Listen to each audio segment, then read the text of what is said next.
రొట్టెల పండుగలో పాల్గొన్న రాష్ట్ర మంత్రి లోకేష్. మంత్రి నారాయణతో కలిసి బారా షాహిదులను దర్శించుకున్న లోకేష్. స్వర్ణాల చెరువులో ఆరోగ్య రొట్టెని పట్టుకున్న మంత్రి లోకేష్. భక్తులతో మాట్లాడి వసతులపై ఆరా తీసిన మంత్రి లోకేష్. రొట్టెల పండుగని ప్రతిష్టాత్మకంగా తీసుకుని ఎక్కడ ఇబ్బందులు లేకుండా నిర్వహిస్తున్నామన్న లోకేష్. ఈ సందర్భంగా స్వర్ణాల చెరువులో ఆరోగ్య రొట్టెని పట్టుకున్న తర్వాత మీడియాతో మంత్రి లోకేష్ మాట్లాడారు. టీడీపీ అధికారంలోకి వచ్చిన తర్వాత చక్కని పాలన అందిస్తున్నామని, ఆర్థిక ఇబ్బందులు ఉన్నా రొట్టెల పండుగకు కోట్ల రూపాయలు వెచ్చించామని, చంద్రబాబు ఆరోగ్యం కోసం ఆరోగ్య రొట్టె పట్టుకున్నామని, కష్టపడి పనిచేయాలనే తపనతో ఉన్నామని ఆయన తెలిపారు.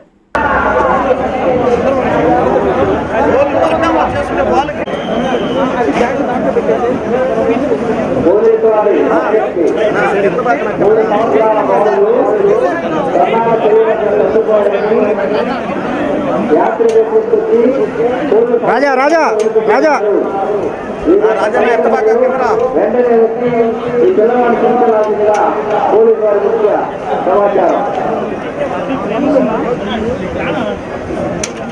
ये अतन नो अरे भाई अतन करना अरे भाई अबू बकर भाई बाजू को जरा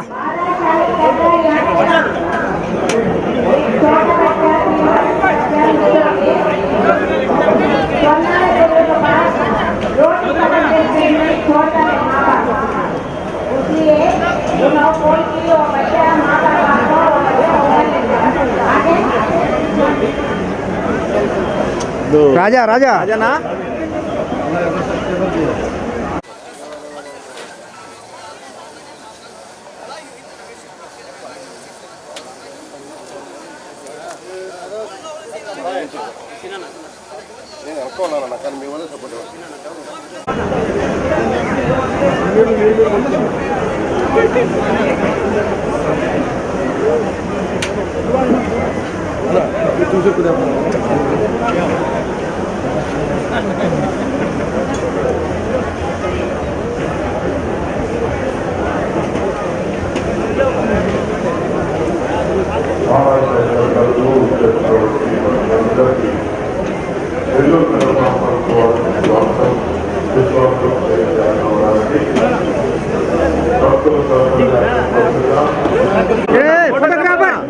నా ఒక్కరో వెనక్కి వచ్చేసి మీరు ముందుకు వెళ్ళిపోతున్నారు.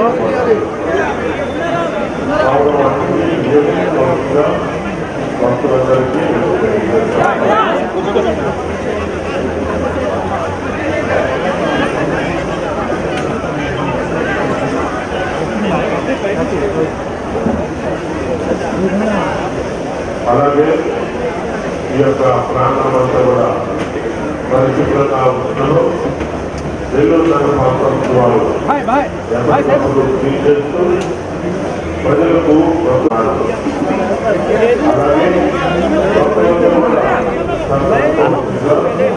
తెలియజేస్తా ఉన్నాము.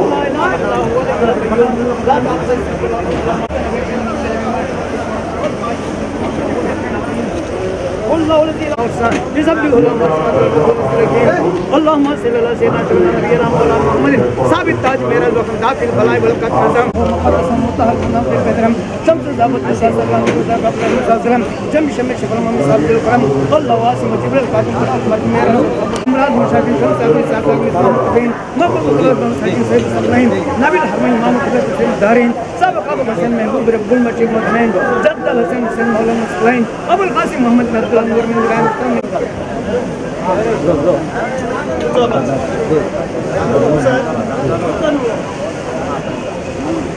إن الله ملائكته يصلون على النبي يا أيها الذين آمنوا صلوا على محمد وآله وسلم परवरदिगार आलम तेरे चहते 12 शहीद दरगाह में जो 12 शहीद मतपन है मौला या अल्लाह जो भी पढ़े सलाम उनके अरबाब को पहुँचा। परवरदिगार आलम इन 12 शहीदों के वास्ते से हम तेरे दरबार में हाथ फैलाए दुआ मांगते हैं मौला। अरे रब्बुल इज्जत जो आंध्र प्रदेश हमारा स्टेट है इसमें खुशहाली फरमा और परवरदिगार इस देश के इस प्रदेश के और कामयाबी अता फरमा और इससे बढ़कर खुदा हासिल करने की तौफीक अता फरमा और खुसूसन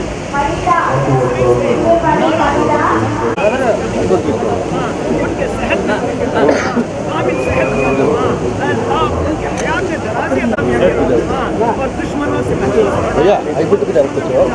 सारे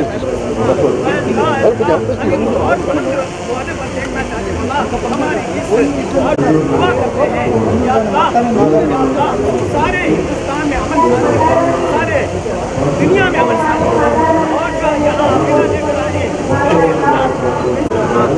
यहाँ वजीर आला हमारे मुसलमानों के लिए बहुत कुछ करने वाला उनको और तरक्की अता फरमा और मुसलमानों की मदद करने की तौफीक अता फरमा और श्री नारा आमीन बेरहमत या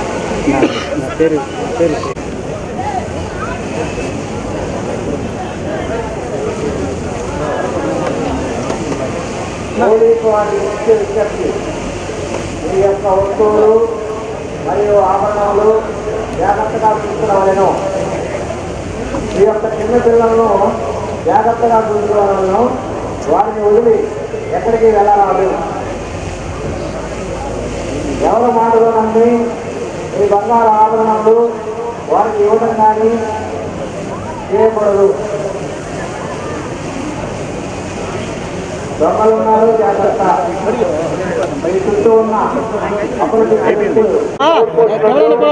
అప్పగించగలరు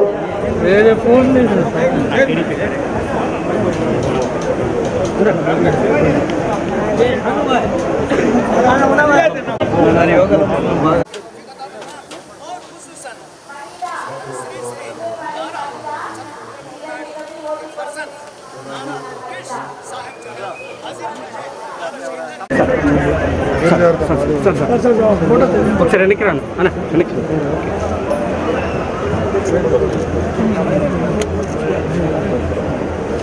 అరే రే రే ఫోటో నిండుగా ఉండదు లేకపోతే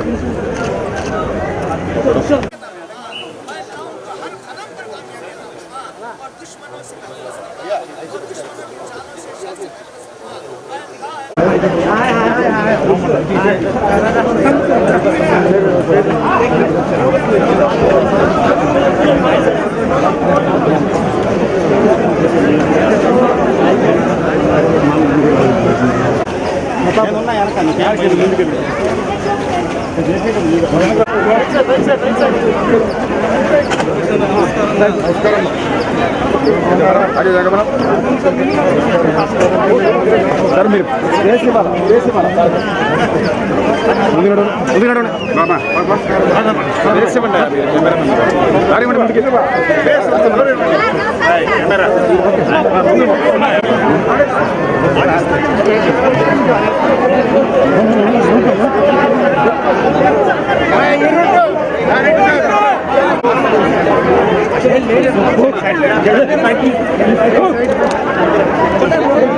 नरेंद्र राइट साइड करो सर आगे रहो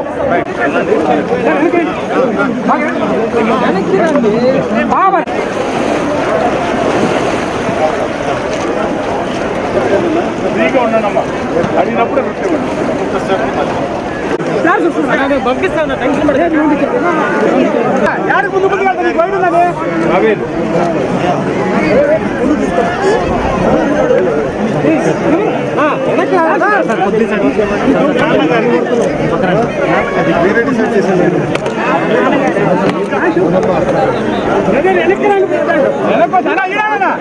బయట వెనకాల నీకు బయట వేసుకుంటున్నా బయట ముందుకెళ్తావా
మీకు నచ్చింది చెప్పండి సార్. ఏ బ్లూ మీడియా రాలేదు? తెలిసి మరీ అడుగుతాను.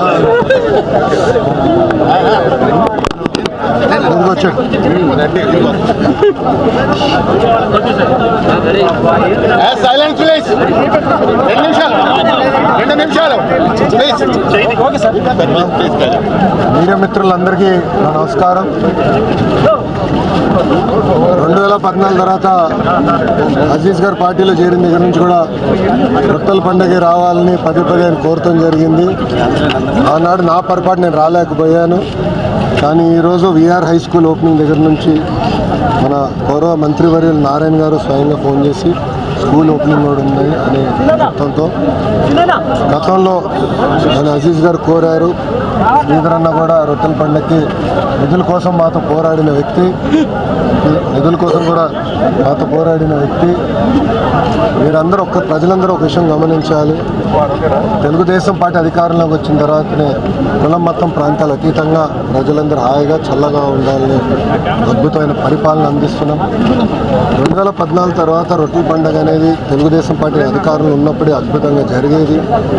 ఆనాడు నారాయణ గారు మంత్రిగా ఉన్నప్పుడు కూడా నిధులు కేటాయించారు. ఈ కార్యక్రమం జయప్రదం చేసాక అనేక పనులు చేశాం. ఈసారి కూడా ఎన్ని ఆర్థిక ఇబ్బందులున్నా 10 కోట్ల పైన మనం ఈ కార్యక్రమం కోసం రాష్ట్ర ప్రభుత్వం ఖర్చు పెడతాం జరిగింది. సో తెలుగుదేశం కానివ్వండి, కూటమి ప్రభుత్వం ఆలోచన ఒకటే, తెలుగోళ్ళు ఎక్కడున్నా హాయిగా చల్లగా ఉండాలి, దేవుడు ఆరోగ్యంగా చూసుకోవాలనే లక్ష్యంతో అందరం ప్రార్థిస్తూ ఉంటాం. ఈరోజు రొట్టెల పండుగలో చాలా చర్చించాం, ఏ రొట్టె తీసుకోవాలా తీసుకోకూడదు అని చర్చించాం. నేను బలంగా నమ్మేది బాబు గారు ఆరోగ్యంగా ఉంటే రాష్ట్రం సుభిక్షంగా ఉంటుంది, రాష్ట్రం బాగుంటుంది అని బలంగా నమ్మే వ్యక్తి. అందుకే ఆరోగ్య రొట్టె తీసుకుంటాం కూడా జరిగింది. ప్రజల ఆశీస్సులు ఎప్పుడు కూటమి ప్రభుత్వానికి ఉండాలా. ఏ బాధ్యత అయితే మమ్మల్ని గెలిపించారో ఆ బాధ్యతతోనే మేము పనిచేస్తాం. ఇచ్చిన ప్రతి మాట నిలబెట్టుకుంటాం. అహర్నిశలు ప్రజల కోసం పనిచేస్తాం. దాదాపు 50% మంది మొదటిసారి ఎమ్మెల్యేలు అయిన వాళ్ళు ఉన్నారు. 17 నుంచి 17 మంత్రులు ఫస్ట్ టైం మంత్రులు కూడా ఉన్నారు. ఒక కసితో, ఒక పట్టుదలతో పనిచేయాలని తపంతో మేమందరం ఉన్నాం. ఈరోజు సుపరిపాలన తొలి అడుగు వేసాం. ఇంకా 4 సంవత్సరాలు అనేక సంక్షేమ అభివృద్ధి కార్యక్రమాలు కూటమి ప్రభుత్వం కలిసికట్టుగా చేస్తుందని ప్రజలు తెలుపుకుంటూ, ఇప్పుడు మీడియా మిత్రులకి ఏమైనా ప్రశ్న ఉంటే సమాధానం చెప్పడానికి సిద్ధంగా ఉన్నారు.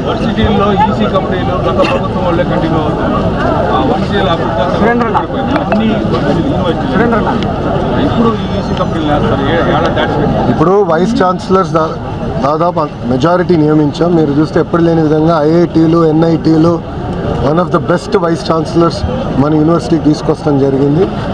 మిగతా కొన్ని ఏంటంటే కేంద్రంలో ఉన్న ఏదైతే యూజీసీ వాళ్ళు వచ్చి వాళ్ళకి మాకు చర్చలు జరుగుతున్నాయి. సరైన వైస్ ఛాన్సలర్ నియమించాల్సిన అవసరం ఉంది. తద్వారా ఈసీలు కూడా మేము మార్చుతాం, దాంట్లో ఎలాంటి సందేహం లేదు. బట్ ఈరోజు చూస్తే ఎక్కడ యూనివర్సిటీ అభివృద్ధికి ఎవరు అడ్డుపడే పరిస్థితి లేదు. పనులు చేసుకుంటూ వెళ్తాం. కేంద్ర ప్రభుత్వం ఇచ్చే రూసా ఫండ్లు కానివ్వండి, యాప్షీ నుంచి మెరుగైన సిలబస్ అందిస్తాం. కానీ ఇవన్నీ పకడ్బందీగా మన ప్రభుత్వం ముందలు తీసుకెళ్తాం జరుగుతుంది. ఎన్సీఆర్టీ అంటే అయిపోతుంది. కేంద్ర ప్రభుత్వం గత 2014 మీ ప్రభుత్వ హయాంలో స్టార్ట్ అయినటువంటి కేంద్ర ప్రభుత్వం ఎన్సీఆర్టీ టీచర్ ట్రైనింగ్ అది వరకు జరుగుతుందండి. ఎన్సీఆర్టీ తెలుసన్నా, గత 5 సంవత్సరాలు ఆ ప్రభుత్వం పట్టించుకోలేదు కనుక బాధ్యత మా పైన పడింది. అది సోమిరెడ్డి చంద్రమోహన్ రెడ్డి గారు స్వయంగా ఆ విషయంలో నన్ను ఫాలోఅప్ చేశారు. ఆయన పర్సనల్గా తీసుకుని ఇది పూర్తి చేయాలరా అని చెప్పారు. ఆనాడు వెంకయ్యనాయుడు గారు తీసుకొచ్చినది ఎన్సీఆర్టీ. తప్పనిసరిగా we will complete that. 8th class 9th class చదివే వాళ్ళ పిల్లలు కూడా ఆలు ఏబీసీలు రానటువంటి వాళ్ళు ఉన్నారని చెప్పి పేరెంట్స్ కమిటీ వాళ్ళు కంప్లైంట్ చేస్తారు. పర్టికులర్గా మన గవర్నమెంట్ స్కూల్స్లో, ప్రైవేట్ స్కూల్స్లో కూడా కొన్ని అదే పరిస్థితి. స్టాండర్డ్స్ మారాలని 100% దాంట్లో ఎలాంటి సందేహం లేదు. మీరు ఒకసారి చూస్తే ప్రైమరీ స్కూల్ సుమారుగా 33,000 పాఠశాలలు ఉన్నాయి ఆంధ్ర రాష్ట్రంలో. మన ప్రభుత్వ అధికారంలో వచ్చినప్పుడు కేవలం 1,200 పాఠశాలలో 1 క్లాస్ 1 టీచర్ ఉంది. జియో 117 విత్డ్రా చేస్తూ జియో 21 తీసుకొచ్చాం. తద్వారా 9,600 పాఠశాల ప్రైమరీ స్కూల్స్లో 1 క్లాస్ 1 టీచర్ అందజేస్తున్నాం.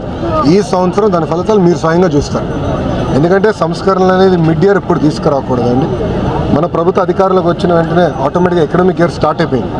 సో మిడ్ ఇయర్ నేను సంస్కరణ తీసుకురాలేదు, కరెక్ట్ కాదని బలంగా నమ్మని. ఇయర్ పూర్తయిన తర్వాత మేము టేకప్ చేసాం. 10th క్లాస్ పరీక్షలు కానీ ఇంటర్ క్లాస్ పరీక్షలు కానీ మీరు చూస్తే ఈసారి మన పిల్లలు బాగా చేశారు. ముందు మీరు చూస్తారు కదా, అద్భుతమైన ఫలితాలు సాధిస్తారు ప్రభుత్వ పాఠశాల చదువుకున్న పిల్లలు. అంతేనా? ఈ నెల 10వ తేదీ చేయబోతున్న మెగా పీటీఎం యొక్క ప్రధాన లక్ష్యం ఏంటి సార్? ఇప్పుడు నేను బలంగా నమ్మేది ఏంటంటే విద్యలో తల్లిదండ్రుల బాధ్యత ఉంటుంది, ఉపాధ్యాయుల బాధ్యత ఉంటుంది, పిల్లలు ఉంటారు. ముగ్గురు కలిసికట్టుగా పిల్లోడు ఇప్పుడు పోయిన సంవత్సరం అంటే లాస్ట్ అకాడమిక్ ఇయర్లో ఎంతవరకు వచ్చారు, అతని బలహీనతలు బలాలు ఏంటి, దాన్ని ఎట్లా ఓవర్కమ్ అవ్వాలి, తల్లిదండ్రుల బాధ్యత ఏంటి, దీనిపైన మొత్తం చర్చించడానికి ఈ పేరెంట్ టీచర్ మీటింగ్ ఏర్పాటు చేస్తాం జరిగింది. పోయిన సంవత్సరం డిసెంబర్లో మన ప్రభుత్వ అధికారులు వచ్చిన ఫస్ట్ పేరెంట్ టీచర్ మీటింగ్ ఏర్పాటు చేస్తాం జరిగింది. ఈ సంవత్సరం మెగా పేరెంట్ టీచర్ మీటింగ్ ఏర్పాటు చేస్తాం జరుగుతుంది. మెగా పేరెంట్ టీచర్ మీటింగ్ ద్వారా కూడా ప్రజాప్రతినిధులు మేమందరం తిరిగి పాఠశాలలోకి వెళ్ళేదానికి మంచి అవకాశం ఉంటుంది. వెళ్ళి అక్కడ కూర్చుని పిల్లలు తల్లిదండ్రులు ఉపాధ్యాయులతో మాట్లాడి సౌకర్యాలు ఎలా ఉన్నాయి, వాళ్ళ పరిస్థితి ఎలా ఉందో చర్చించడానికి మంచి అద్భుతమైన అవకాశం ఉంది. దానివల్ల అద్భుతమైన ఫలితాలు వస్తాయి. ఒక ఉదాహరణ ఇస్తాం. పోయిన డిసెంబర్ నాటికి చంద్రబాబు నాయుడు గారికి బాపట్లలో ప్రభుత్వ పాఠశాలకు తీసుకెళ్ళాలి. రోజు పిల్లలు తింటున్న భోజనమే ముఖ్యమంత్రి గారు పెట్టాం. పిల్లలు ఎక్కడ కూర్చొని తింటారో అక్కడనే ముఖ్యమంత్రి గారిని కూర్చొని అక్కడనే నేను భోజనం చేశాను. భోజనం చేసిన తిరిగి 30 నిమిషాలు హెలికాప్టర్లో ఆయనతో నేను ప్రయాణించాను. ఎందుకంటే అదే రోజు నేను వైజాగ్ వెళ్ళాను. సార్ని రిక్వెస్ట్ చేస్తే రమ్మన్నారు. 30 నిమిషాలు గౌరవ ముఖ్యమంత్రి గారు చాలా క్లియర్గా నాకు అన్నం నచ్చలేదు, సన్న బియ్యం అందజేయాలి, ఎట్లా చేయాలో మీరు వర్కౌట్ చేయండి అని చెప్పారు. అప్పుడు నేను గౌరవ మంత్రి నాదెండ్ల మనోహర్ గారితో కూడా మాట్లాడి మొత్తం సిస్టమ్ మేము మార్చాం. సో ఇదేంటంటే మాకు కూడా ఒక అనుభవం. రూముల్లో కూర్చుని ఫోటోలు చూసి ఏదో అది అయిపోయిందని కాదు, డైరెక్ట్గా పాఠశాలలకి వాస్తవాలు ఏంటో తెలిసినాక ఒక అద్భుతమైన అవకాశం మాకు. సో ఒక పక్కన ప్రజాప్రతినిధులు అంటే మొత్తం సిస్టమ్, ఇంకో పక్కన ఉపాధ్యాయులు, ఒక పక్కన తల్లిదండ్రులు, పిల్లలు అందరు కలిసికట్టుగా వచ్చి మన ప్రభుత్వ పాఠశాలని ఎట్లా బలోపేతం చేయాలి, విద్యను ఎట్లా బలోపేతం చేయాలి, దానిపైన కూడా అద్భుతమైన చర్చించడానికి అవకాశం ఉంటుంది. ప్రత్యేకంగా ఈ మెగా పీటీఎం తల్లికి వందనం పైన పెట్టాం. తల్లికి వందనం అంటే మీరు సంక్షేమ కార్యక్రమం అనుకుంటారు, అది కాదు. మా ఆలోచన ఏంటంటే తల్లి రుణం మేము తీర్చుకోవాలి, తల్లిని గౌరవించాలి. ఎందుకంటే తల్లి లేకపోతే మనం అందరం ఎవరు లేదు. నేను ఈరోజు ఈ స్థాయిలో ఉన్నాను, ఇక్కడ నిలబడగలుగుతాను, దానికి కారణం మా తల్లి. నా తల్లి నన్ను పెంచిన విధానం. సో తల్లిని గౌరవించాలి అనే థీమాటిక్ మీద తప్పనిసరి ఈ మెగా పీటీఎం ఆర్గనైజ్ చేస్తాం జరుగుతుంది. పిల్లలు తల్లిని ఎట్లా గౌరవించబోతున్నారు మీరే స్వయంగా 10th చూస్తారు. Thank you. అంతేనా? అయిపోయిందా?